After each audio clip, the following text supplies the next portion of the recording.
The Causal Body, a quick blast of Theosophy by Dave Marsland of Cardiff Theosophical Society.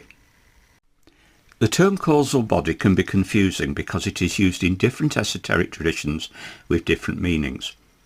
In a Blavatskyan theosophical context, however, the idea is better approached as a functional concept rather than a rigid technical label. It refers to the level of being where the effects of experience are gathered into a lasting pattern, carried from life to life. The body is termed causal because it is connected to the causes that shape future experience, thoughts, intentions and actions.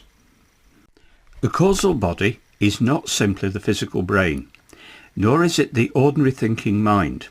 It is closer to the enduring structure of consciousness that retains the fruits of experience after the personality dissolves. If the personality is the field of immediate experience, the causal body is the deeper pattern that survives and carries forward the results of that experience. It is therefore linked to memory in a broad metaphysical sense, not just to recollection of events, but to the preservation of tendencies, capacities, and moral qualities. This makes the causal body especially important in relation to reincarnation. If a person passes through birth, death and rebirth, there must be some continuity between lives. The causal body helps explain how that continuity works without requiring the same personality to remain unchanged. The new life begins with inherited tendencies, strengths, weaknesses and unresolved karmic patterns. These are not random. They are accumulated results of prior living, stored at a deeper level than ordinary awareness. One of the most useful ways to understand the causal body is to contrast it with the personality. The personality is the changing everyday self. The name, social role, habits, emotions and mental patterns that define a person in one lifetime. It is necessary for earthly life, but it is temporary. The causal body, by contrast, is the more enduring principle that underlies and outlasts the personality. This distinction helps explain why people can change so dramatically over time, while still remaining recognisably themselves. A person may adopt new beliefs, lose old habits, or develop new talents, yet there is often a deeper continuity that persists. Theosophy interprets this continuity as evidence of a more permanent centre of identity. The causal body is part of that centre. At the same time, the causal body is not identical with the higher spiritual principle.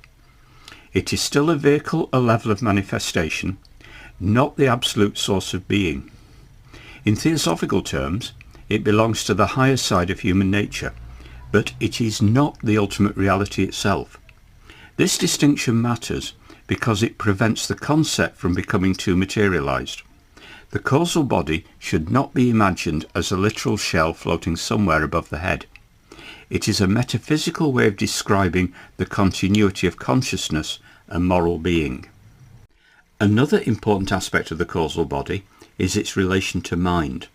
In Blavatskyan theosophy, mind is not a single faculty, but a layered reality. There is ordinary discursive thinking, which is tied to the personality, and there is a higher form of mind associated with intuition, spiritual insight, and universal principles. The causal body is often placed closer to this higher mind than to the lower, everyday mind. This means that the causal body is not just about storing memories. It is also about the maturation of understanding. Experiences are not valuable only because they happen. They are valuable because they can be transformed into wisdom. The causal body is the level at which this transformation occurs. It gathers the essence of lived experience and makes it available to the deeper self. This helps explain why Theosophy emphasizes self-discipline, meditation, and ethical purification. These practices are not merely moral duties. They refine the inner constitution so that the higher mind can express itself more clearly. In this sense, the causal body is both a result and a condition of spiritual development. It reflects what the person has become, and it also shapes what the person can become next. The doctrine of reincarnation is essential for understanding the causal body in Theosophy. Without reincarnation, the idea of a causal body would have less explanatory power. If each life were completely isolated, there would be no need for a subtle principle that preserves the results of prior existence. But if the soul returns repeatedly, then some mechanism of continuity is required. The causal body provides that continuity. It is the bridge between lives. It carries forward the unresolved tendencies, the moral balance, and the spiritual achievements of the previous incarnation. When a new personality forms, it does not begin from nothing. It inherits the causal pattern created by earlier lives.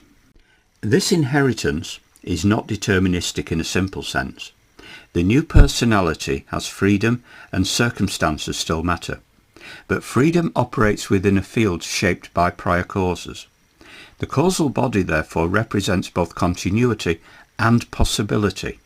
It preserves the past, but it also makes future growth possible by holding the results of experience in a form that can be further developed. This is one of the most attractive features of the concept. It avoids the idea that the self is either completely fixed or completely fragmented. Instead, it presents identity as evolving. The person is neither the same in every life nor entirely new each time. The causal body helps explain how a being can remain morally continuous while still undergoing real transformation.